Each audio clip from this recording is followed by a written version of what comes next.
All of you are feeling excited? Good.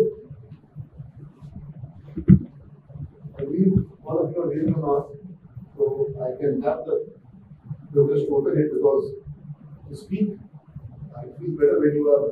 Please cover your nose. You sir, cover your nose. नाक को cover करने बच्चे। हाँ, तो आज आपकी जो यहाँ पर प्रवेश परीक्षा होगी, इसका फॉर्मेट आपको कल ही समझा दिया गया था, तो हम लोग उस पर समय नहीं अपना आज उसमें व्यतीत करेंगे। और जो महत्वपूर्ण विषय है, जो महत्वपूर्ण पक्ष है, वो ये है कि आप सब लोग जो यहाँ आए हैं, सबका अलग अलग जिलों से आए हैं, अलग अलग तरह की पढ़ाई, कोई साइंस पढ़ा है, कोई कॉमर्स पढ़ा है, कोई आर्ट्स पढ़ा है, कोई हिंदी माध्यम के स्कूल से पढ़ा है, कोई इंग्लिश मीडियम में पढ़ा है, कोई सरकारी स्कूल में पढ़ा है, कोई प्राइवेट स्कूल में पढ़ा है ना। बिहार बोर्ड, सीबीएसई बोर्ड सब अलग है, लेकिन सबका लक्ष्य एक है। ये सुनो, क्या है लक्ष्य?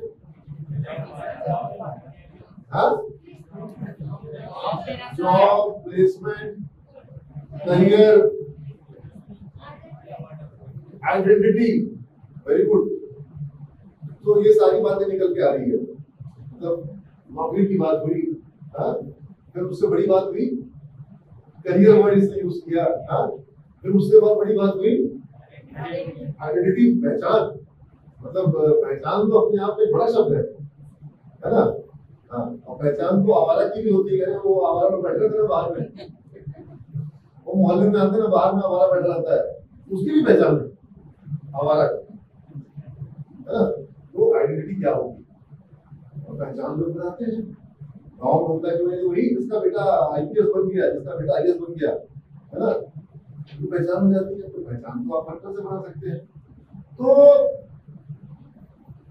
आपकी क्या पहचान होगी, आपकी भविष्य आपको किस दिशा में लेके जाएगा। कल मैं सीमेंस के कुछ बच्चों का एक एल्युमनाई के हम लोग सोवेनियर बना रहे, तो उसके लिए हम लोग अपने एल्युमनाई से मांगे थे कि कौन कहाँ पर बताओ, ठीक है। इस पहचान शब्द से मुझे वो बात में सोचा कोट करना। बैंगलोर में एक कंपनी है अर्न्स्ट एंड यंग, ये बहुत बड़ी ऑडिटिंग फर्म है। ग्लोबली 4 बड़े फर्म होते हैं, डेलॉयट, अर्न्स्ट एंड यंग, पीडब्ल्यूसी, मैकिन्से, जिसमें कि आप लोग अगर जानते होंगे भारत में सबसे बड़ा मैनेजमेंट कॉलेज कौन सा है? आईआईएम। तो आईआईएम और आईआईएम में सबसे ज्यादा कौन जानते हैं? आईआईटी वाले। तो पहले आईआईटी किया और उसके बाद कहाँ गया? आईआईएम गया, और उसके बाद वो कहाँ जॉब चाहता है? अर्न्स्ट एंड यंग में, प्राइस वाटर हाउस कूपर्स में, पीडब्ल्यूसी में, डेलॉयट में, मैकिन्से में। मैं सही बोल रहा हूँ? तो ऐसी डेलॉयट में और ईएनवाई में हमारे सीमेंस के बच्चे हैं। मैं आपको नाम दिखा सकता हूँ, आप सब बच्चों को चेक कर लेंगे, ठीक है। अखिलेश, विशेष सहाय, प्रतीक, अविनाश और चंद्र प्रकाश, ठीक है। डेलॉयट में चंद्र प्रकाश है, अर्न्स्ट एंड यंग में है अभिषेक और विशेष सहाय, और 3-4 बच्चे में पूरी लिस्ट काफी बनाई, बच्चों ने खुद ही भेजा व्हाट्सएप, ठीक है। तो ये हमारे लिए गर्व की बात है, ये पहचान हमारे बच्चों ने बनाई है। और जब पूरी लिस्ट कंपाइल हुई तो देखा हमारे पास इंटेल कॉर्पोरेशन नाम सुना आप लोगों ने, जो कंप्यूटर में चिप, तो इंटेल में हमारा छात्र काम कर रहा है, कृष्णा कुणाल, ठीक है। मैं सबको नाम से बता रहा हूँ, कृष्णा कुणाल जाकर फेसबुक पर चेक करोगे, अरे तो कृष्णा कुणाल सीमेंस डालोगे तो आ जाएगा, ठीक है। और देखोगे इंटेल में काम कर रहा है। माइक्रोसॉफ्ट में बच्चा मेरा 2 हमको मिल गया, ठीक है। तो हम सारा लिस्ट बनाए, बोले कि यार सब कुछ अच्छा रहा। हम लोग अभी तक विप्रो में इतने हैं, सैकड़ों हजारों बच्चों को भेजे, आईसीआईसीआई बैंक में 1000 पास कर गए, टीसीएस में 700 के ऊपर हमारे बच्चे हैं, ठीक है। और अब ये Ernst and young, Deloitte, IBM, HP, ये सब ओरेकल, ये सब देख करके दिल खुश हो गया।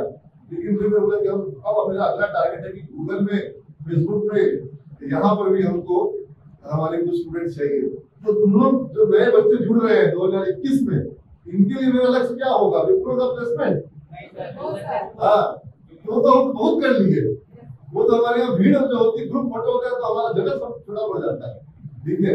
200 बच्चों का प्लेसमेंट एक बार में, 1 राउंड, 200 बच्चे इस क्लासरूम में बैठेंगे। इमेजिन कर रहे हो?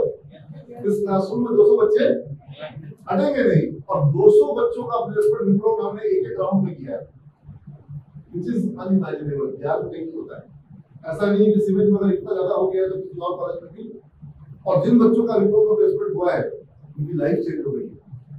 भले वो 200 की संख्या का मतलब ये नहीं कि जॉब छोटा है, 8-10 लाख का पैकेज कंपनी दे रही है, अपने का कोर्स करा रही है अपने खर्चे पे। कहाँ से करा रही है कोर्स? बिट्स पिलानी से। तुम लोग में से किसी को देखो बोलने को मत मानना, क्या बिट्स पिलानी में एडमिशन मिल पाएगा? नहीं मिल पाएगा, बच्चे बता दे रहा हूँ। कई सारे आईआईटी में मिल जाएगा, लेकिन बिट्स पिलानी में जिसको आईआईटी पटना मिलेगा उसको बिट्स पिलानी नहीं मिलेगा। बिट्स पिलानी का रखो आइए, ठीक है। वहां से एमटेक करा रही है विप्रो अपने कॉस्ट पर, और जब आपका कोर्स पूरा होता है तो 2 लाख रुपए का कैश रिवॉर्ड देती है। कोर्स पूरा होने का बोनस 7-8 लाख का पैकेज अलग, ठीक है, एक्सपीरियंस अलग, और पूरी पढ़ाई जब की तो आप काम नहीं कर रहे, काम करके सीख रहे हैं। Very good point.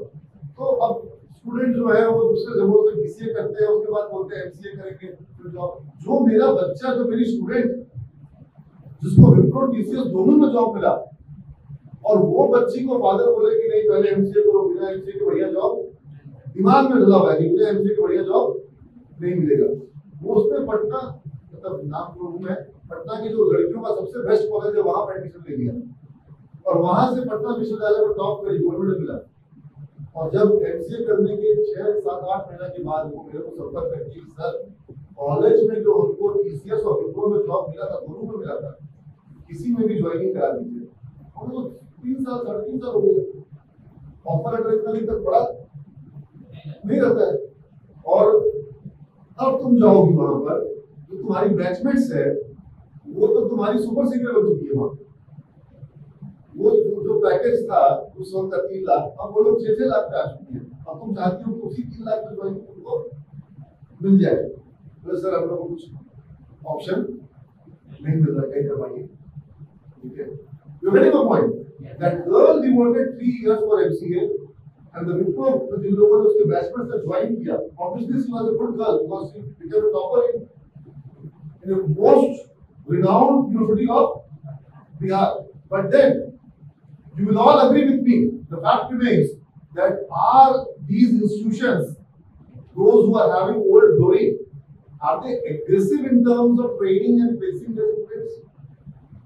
ये जो पुराने बड़े हमारे बिहार के विश्वविद्यालय हैं, क्या वो बच्चों को नौकरी लगवाने के लिए जो आज की जरूरत है उसको पूरा करने के लिए वो अग्रेसिव है? एक लाइन में जवाब है कि अगर विश्वविद्यालय अग्रेसिव है तो 1996 का सिलेबस को चला रहा है। कम से कम इतना तो सोच सकते थे ना। मैं तुम लोगों को बताता हूँ, डिजिटल सबमिट हुआ, अब सॉरी बच्चों रिकॉर्ड हो रहा है लेकिन मेरे को दर्द नहीं है, मैं बोल सकता हूँ, ठीक है। डिजिटल बिहार सबमिट किया सिविल में, ठीक है।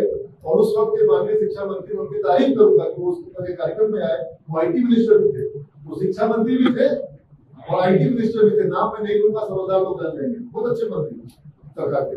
वो आए और बच्चों को उन्होंने ऐप्स देखा, रोबोट के नाम के मंत्री जी को क्लू दिया, गाड़ी में चलता हुआ पहिया वाला रोबोट आया, उसको मंत्री जी को क्लू दिया, ठीक है। ही वाज सरप्राइज, ठीक है। रविशंकर प्रसाद जो आईटी मिनिस्टर दिल्ली में थे, वो भी आए थे एक बार, तो उन्होंने वो भी क्लू दिया, वो बड़े खुश हुए, बोले कि मैं से बहुत गुस्सा हूँ कि उन्होंने मुझे पहले क्यों नहीं बुलाया।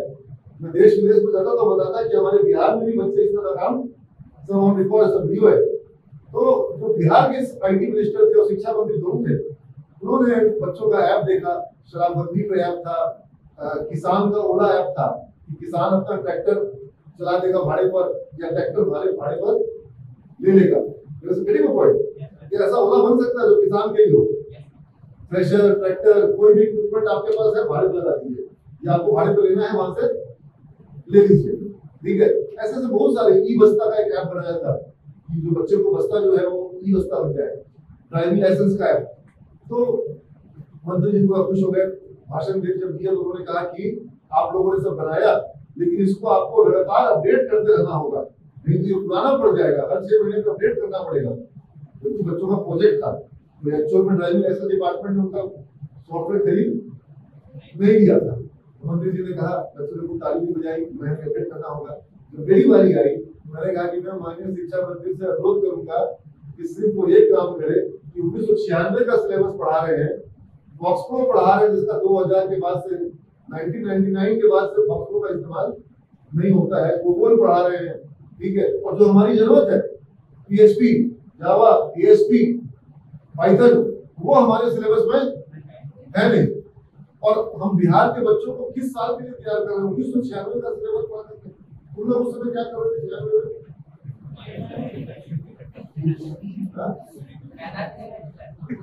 कुछ बच्चे तो बोले कसम पैदा भी नहीं हुए थे, बट बेटा सिलेबस वही पढ़ना पड़ेगा। अब बताओ ये हमारे संग जाती है ना?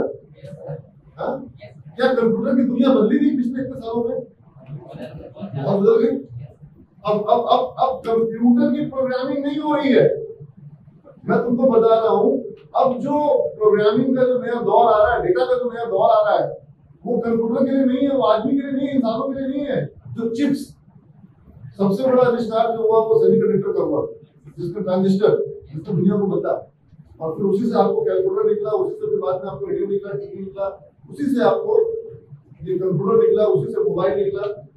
और अब आपको ह्यूमन बॉडी में चिप इंसर्ट किए जाएंगे, जानवरों में चिप लगाया जाएगा, जानवरों में सब में, मतलब गाय से लेकर के सभी जानवरों में।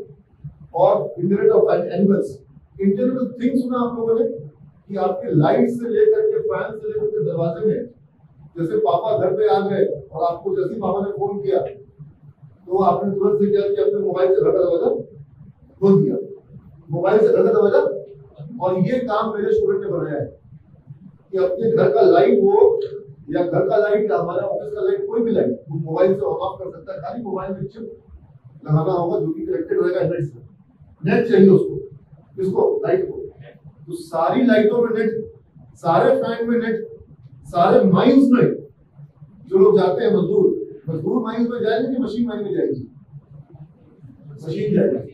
सीमा में, बॉर्डर पर गोली चलाने के लिए, गोली खाने के लिए जवान जाएगा कि मशीन जाएगी? मशीन जाएगी। ज्यादा दूर तक बारीकी से कौन देखेगा? आदमी की मशीन? मशीन देखेगी। You get my point? जिस शिद्दत, जैसे हल्का सा भी मूवमेंट हुआ, चेहरा बाहर निकला किसी का, तुरंत गोली, मतलब आदमी से ज्यादा तेज। डॉक्टर जब ऑपरेशन करते हैं तो बहुत बारीक ऑपरेशन करना पड़ता है। क्या ऑपरेशन मशीन कर सकती है? कर रही है रोबोटिक्स ऑपरेशन, क्योंकि डॉक्टर का हाथ कांप सकता है, मशीन का हाथ। You get my point? तो मेडिकल साइंस हो, एजुकेशन हो, एग्रीकल्चर हो, डिफेंस हो, टेक्नोलॉजी किस सेक्टर में नहीं है? आप टेक्नोलॉजी के सेक्टर में नहीं, लेकिन टेक्नोलॉजी आपके सेक्टर में है। नेम मी वन सेक्टर जहां टेक्नोलॉजी नहीं है कोई सेक्टर? स्पोर्ट्स, एक बॉल का विश्लेषण हो रहा है, एक शॉट का, और कैसे? टेक्नोलॉजी से, सॉफ्टवेयर से सिमुलेशन हो रहा है। You get my point? तो टेक्नोलॉजी से बाहर कोई सेक्टर नहीं है। और कंप्यूटर से निकल करके प्रोग्रामिंग जो है वो अब smart home, smart city, smart traffic lights में, गाड़ियों में, गाड़ी के सेंसर में, एक गाड़ी में इतना तरह का सेमीकंडक्टर लग रहा है कि मत पूछो। गाड़ी में मल्टीपल सेमीकंडक्टर्स लग रहे हैं ताकि वो गाड़ी स्मार्ट गाड़ी बने। तो अब ये इसको सुधारा और नहीं कर सकते हैं। और यही एक चैलेंज और भी है कि जो एक सिंपल सी प्रोग्रामिंग सीख करके बच्चा जॉब पा जा रहा था, अब वो सी प्रोग्रामिंग मशीन खुद से कर ले रही है। जिसको लो लेवल प्रोग्रामिंग जितना भी होता है, जो पहले तुम लोग पढ़ते थे, अब वो प्रोग्रामिंग करने के लिए आदमी की जरूरत है? नहीं जरूरत है। कॉल सेंटर में बात करने के लिए आदमी की जरूरत है?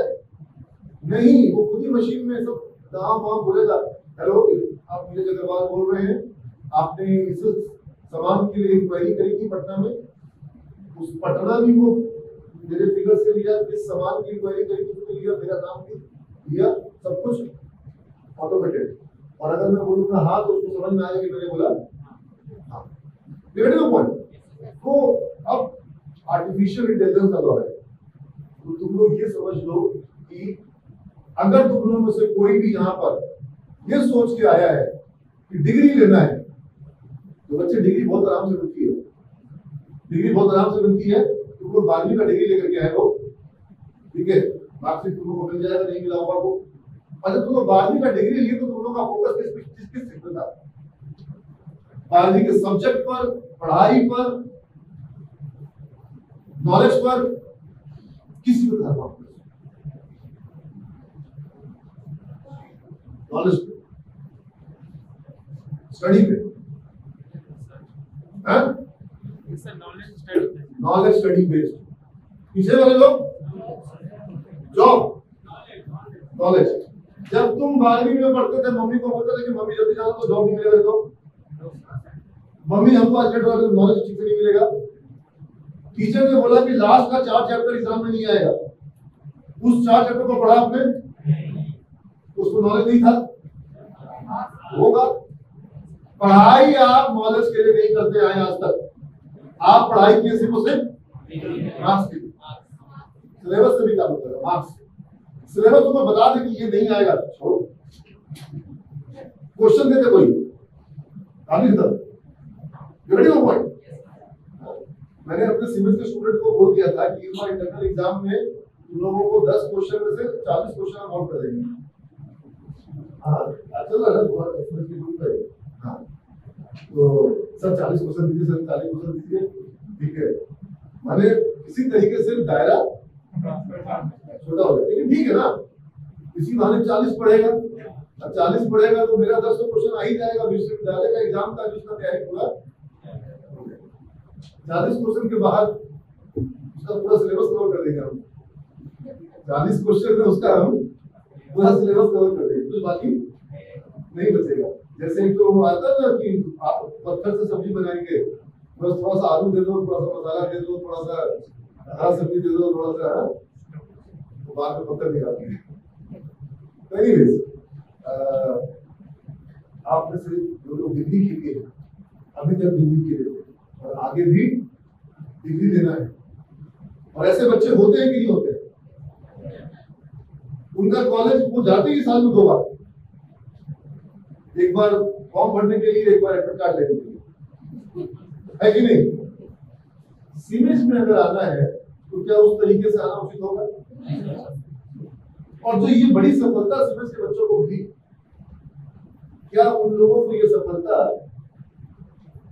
फॉर्म भरने और एडमिट कार्ड लेने से मिल जाती है? कहीं ना कहीं तो उसके अंदर एक ज्वाला भड़का दी थी हमने, उसके अंदर एक गांव से आया हुआ बच्चा, सहरसा के छोटे से गांव, कोसी नदी के किनारे घर में रहने वाला अभिनंदन यादव इंफोसिस में है। सोचा भी नहीं था जन्म में होता कि हम कभी जिंदगी में जानते नहीं थे कि इंफोसिस क्या होता है, हमको नाम भी नहीं पता, लेकिन कुछ ना कुछ तो उसके अंदर था। और उसके अंदर क्या, तुम सबके अंदर होता है। जान लो इस बात को कि भगवान ने तुम में से किसी को भी बुद्धि एक छटाक कम नहीं दिया है, उपयोग भले कम करो। क्या सुनो, भगवान ने कम, शरीर तुम्हारे अंदर जो कम बेसी है वो भी तुम चाहो तो जितना मजबूत बना लो, है कि नहीं। शरीर मजबूत बनाने का तरीका, जितना शरीर का प्रयोग करोगे, दिमाग मजबूत बनाने का तरीका, अब तुम लोग प्रयोग नहीं करते हो, बचा के रखते हो। देखो मेडिटेशन तुमने बात कही बच्चे, ठीक है, हम उस पर कड़ी से क्लास करेंगे और वो बहुत अभ्यास की चीज है, बहुत सुंदर वस्तु है, लेकिन अंदर जाके पढ़ना और कठिन है, बाहर जाके पढ़ना सरल है। तो तुम्हारा अभी 2 लक्ष्य है, तुमको बाहरी दुनिया को भी पढ़ना है और अपने भीतर की दुनिया को भी पढ़ना है। तो अभी हम फोकस कर रहे हैं जो बाहर की दुनिया में जो चीजें हैं, जो हमारे भौतिक लक्ष्य हैं। मैं कोई आध्यात्मिक गुरु यहाँ पर अभी नहीं हूँ, इसलिए मेडिटेशन जरूरी है, बहुत जरूरी है, बहुत काम का है। लेकिन अभी जब हम सफलता की यहाँ जो बात कर रहे हैं, आपको मैं बात करता हूँ, मैंने पहले बात करी तुम लोगों को, तुम डिग्री ओरिएंटेड हो तो मत चाहो, तुम लोग होना होगा नॉलेज ओरिएंटेड, ठीक है। और नॉलेज कौन सा नॉलेज, 96 का कि आज का? 24 का, चलिए 24 का। आज का वाला काम बोलो, आज वाला ही पढ़ोगे तो 24 में काम आएगा, तब तक कुछ चीजें नहीं भी आ जाएगी। और ब्लॉकचेन आ गया है। अब भारत सरकार अभी तक नहीं समझ पा रही है कि बिटकॉइन को लीगल बोले कि इलीगल बोले। बोलो, तुम लोगों को पता है कि बिटकॉइन लीगल है कि इलीगल है? नहीं पता। अभी तक वित्त मंत्री का कोई इस पर क्लियर स्टेटमेंट नहीं है। सुप्रीम कोर्ट में कितनी बार मामला चला गया, लेकिन आप नहीं रोक पाएंगे। You can not stop an idea which time has come. Victor Hugo ने कहा था। तो ब्लॉकचेन, अच्छा bitcoin is not, blockchain is not just bitcoin, land record है, दवाइयों में एक्सपायरी का रिकॉर्ड, मतलब बहुत सारा कुछ ऐसा है जो कि ब्लॉकचेन से मैनेज हो सकता है। गाड़ियां ओला जो चल रही है अभी, ऐसा बन सकता है ब्लॉकचेन पर नेटवर्क जिसका कोई मालिक नहीं हो और वो सारी गाड़ियां उसमें चले और हिसाब किताब लेन देन ब्लॉकचेन के थ्रू, ठीक है। ये दौर अब आने वाला है, जो जेब में पैसा रखते हो खत्म हो जाएगा, बैंक खत्म होने का खतरा आ रहा है।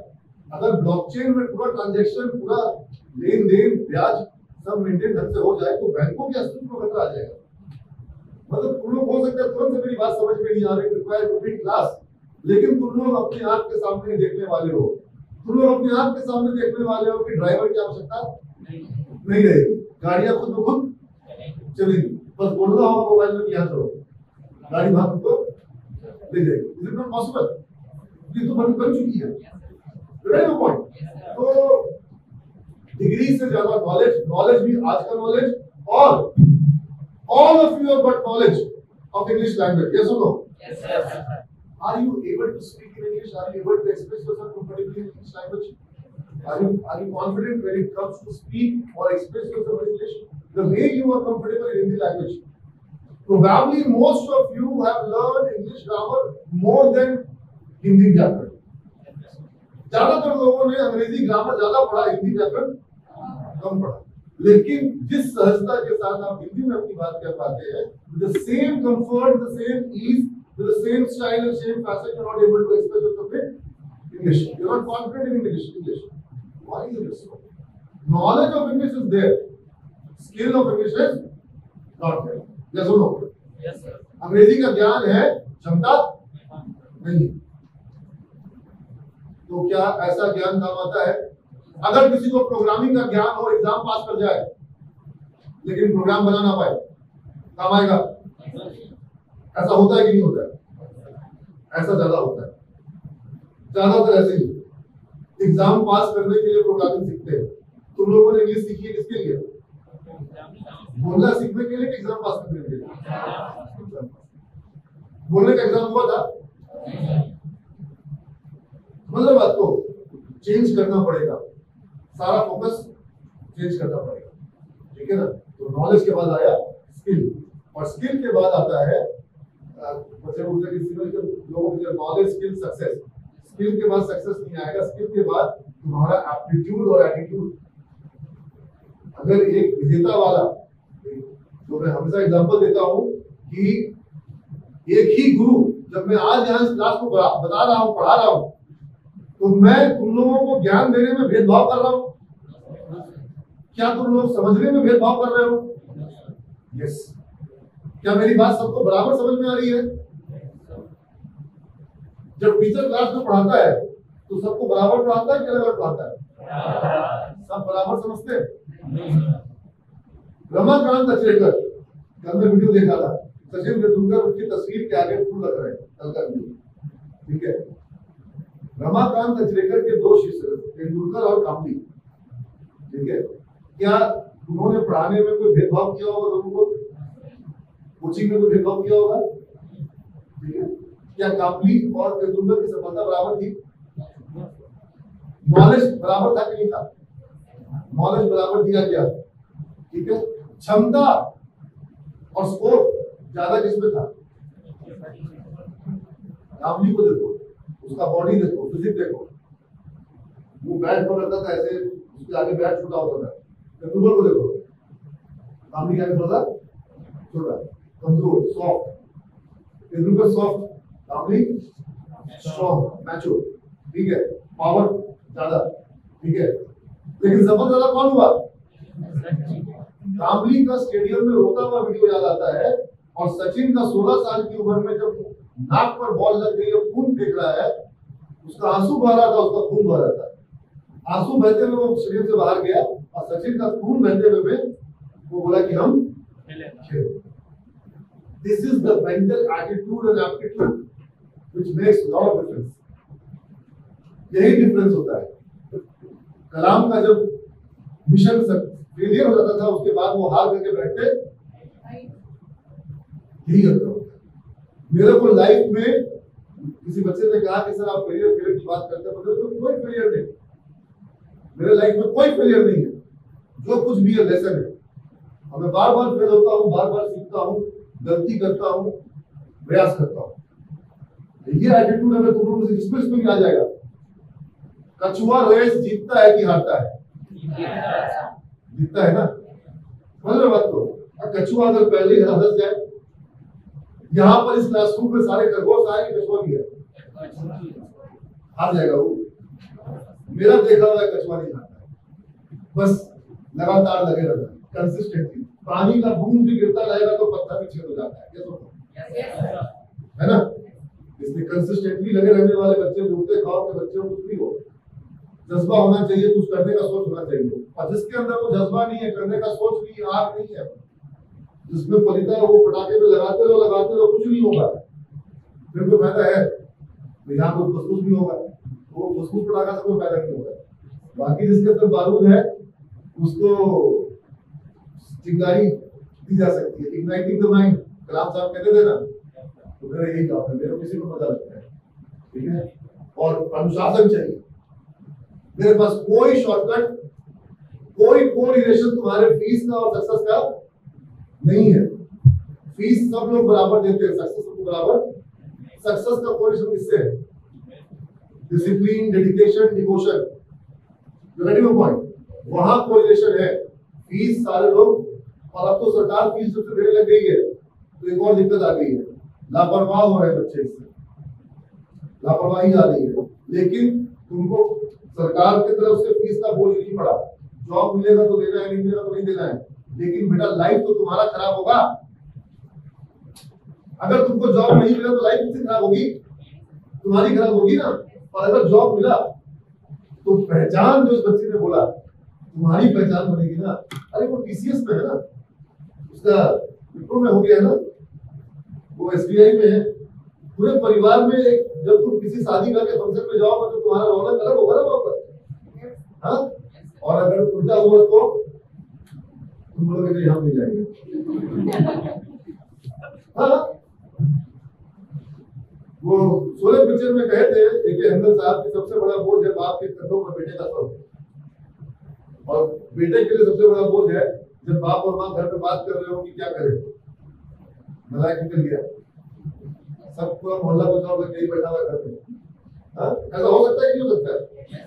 10 लाख लोग फॉर्म भरते हैं 1000 सीट के लिए, 9,99,000 में आने के लिए कुछ नहीं करना है, तुम आज भी रेडीमेड हो, सारी मेहनत 1000 में आने के लिए, क्या सुनो?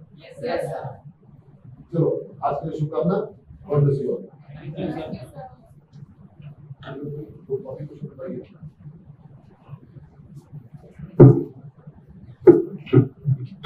एग्जाम देना कॉन्फिडेंटली दो, कोई कॉपी छिया नहीं जाएगा, लेकिन इसका मतलब ये नहीं कि दोपहर तक ही बैठे हो, घर जाना है ना। और लड़कियों को पहले मौका दिया जाएगा इंटरव्यू के लिए, जो लोग बहुत दूर से आए हैं उनको पहले मौका दिया जाएगा इंटरव्यू के लिए, ठीक है। और इंटरव्यू में आकर के ये सब बोलने से काम नहीं चलेगा कि कब बीमार थे या खाना नहीं खाए, ठीक है। समझो बात को, जाकर के बगल में पीएम हुआ तो कुछ काफी क्या जाना चाहिए, लेकिन इंटरव्यू में प्रॉपर तरीके से देना होगा। और सब्जेक्टिव जो क्वेश्चन आंसर है वो जरूरी है, उससे हम समझते हैं तुम्हारी मनोभावना को, लिखने की क्षमता को, लिखना तो पड़ता है ना। इंटरव्यू क्यों लेते हैं?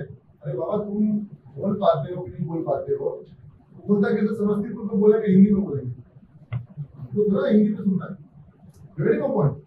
Your understanding skill, your writing skill, and your ability to express, these things are important.